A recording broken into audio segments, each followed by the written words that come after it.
Il est l'heure de retrouver Eric Sebin, Eric qui va décrypter pour nous l'ouverture de la séance à Francfort. Bonjour Eric. Bonjour. Merci Eric d'être avec nous ce matin, comme tous les jeudis désormais. Eric, est-ce qu'à l'instar des principales places boursières de la planète, le DAX montre des signes de capitulation également? Alors, capitulation, non, peut-être pas quand même. Non, c'est un peu tôt pour le dire parce que...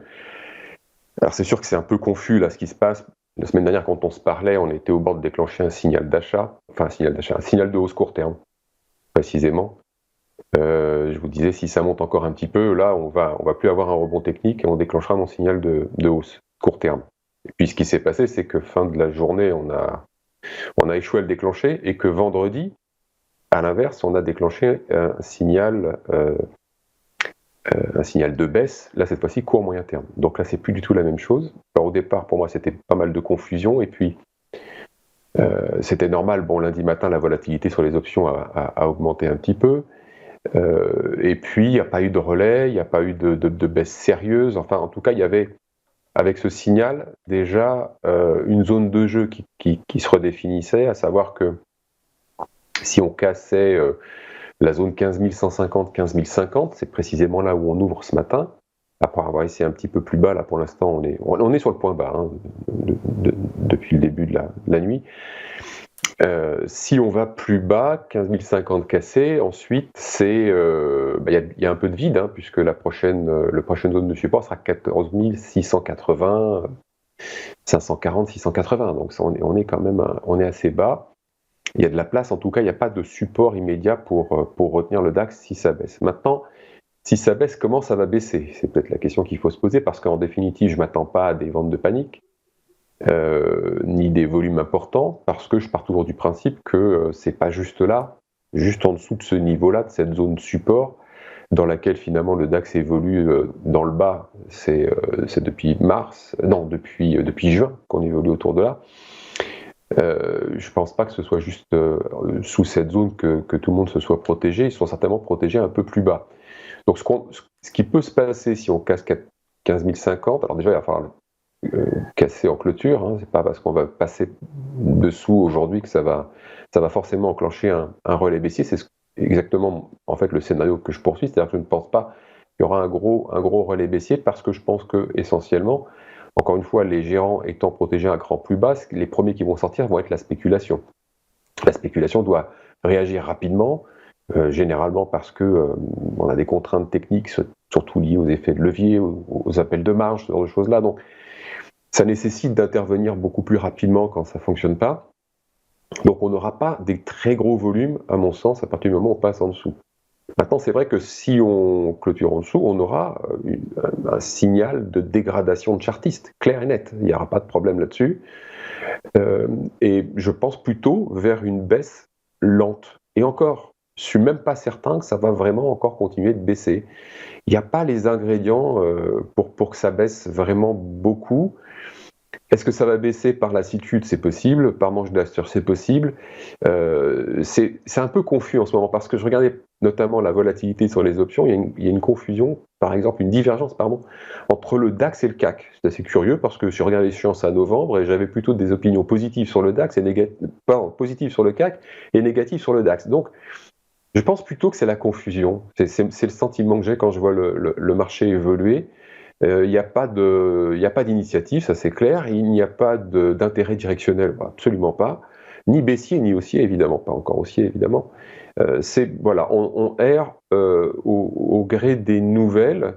Et peut-être que c'est du côté du Moyen-Orient que viendra finalement la réponse que les investisseurs attendent. Et c'est sans doute pour ça que on n'a pas de vitesse. On a des mouvements, c'est tout et son contraire. On a souvent un manque de densité. Bref, un marché confus, qui ne sait pas vraiment où aller, avec tantôt on est au bord d'un signal d'achat court terme, ensuite on déclenche un signal de vente moyen terme. C'était vraiment difficile à l'instant T de se faire une opinion. La première, c'est que je ne pense pas qu'on va baisser fort, qu'il n'y aura pas de volume, et c'est pour cette raison qu'on ne baissera pas fort, et que potentiellement, soit on va baisser doucement, soit on va remonter doucement. Mais en tout cas, là, pour la fin de la semaine et la semaine prochaine, c'est vraiment, pour moi, c'est la nébuleuse. Alors bon, je travaille en intraday, donc c'est pas très très grave, je vais au gré des mouvements intraday, mais pour se projeter à une semaine, c'est vraiment très compliqué. Ça n'a pas été compliqué comme ça depuis un paquet de mois en fait, depuis je pense mars dernier. Depuis mars dernier, ok, mais alors il y a quand même, semble se dégager un consensus quand on regarde l'évolution de l'ouverture des marchés européens ce matin. Le CAC c'est moins 0,96, le DAX c'est quasiment moins 0,3. Quand même une dominante à la baisse, on peut dire, un mouvement baissier qui semble être un peu dominant dans l'esprit des investisseurs. Ah bah oui, c'est sûr que ce matin ça baisse, mais des ouvertures en baisse, on en a eu d'autres avec des reprises intraday qui ont été effacées ou bien confirmées. Donc bon voilà, est-ce qu'on a un fait marquant ce matin qui peut expliquer cette baisse? Je sais pas. Les rendements obligataires, et notamment le 10 ans américain qui frôle la barre symbolique des 5%, ce qui s'était jamais vu depuis plus d'une dizaine d'années, 16 ou 17 ans. Du coup, oui, c'est ce qui mine l'esprit, mine le moral des investisseurs ce matin. Ouais, c'est probable. En tout cas, ce que je pourrais considérer, c'est que le DAX a fait que baisser cette nuit. Il était baissier hier en fin de journée.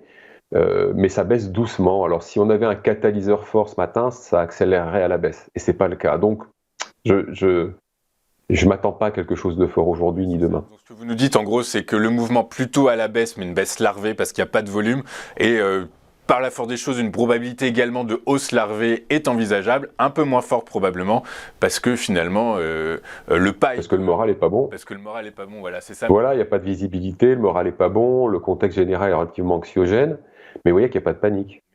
Donc ça vient confirmer le fait que ceux qui sont pourvoyeurs de volume n'ont pas de contrainte d'agir maintenant. Ils restent encore protégés. Ceux qui vont agir, ce sont ceux qui vont devoir agir à court terme, et c'est essentiellement la spéculation, et elle ne va pas représenter des volumes suffisamment importants pour imprimer un directionnel baissier, par exemple, fort. Ce sont les particuliers, en gros. Oh non, il y a beaucoup de professionnels qui font que de la spéculation. Les ventes d'options, c'est de la spéculation. Faire des allers-retours sur le futur, comme je fais tous les jours, c'est de la spéculation. C'est pas un gros mot, c'est une activité, c'est tout. Ok, très clair, ça marche.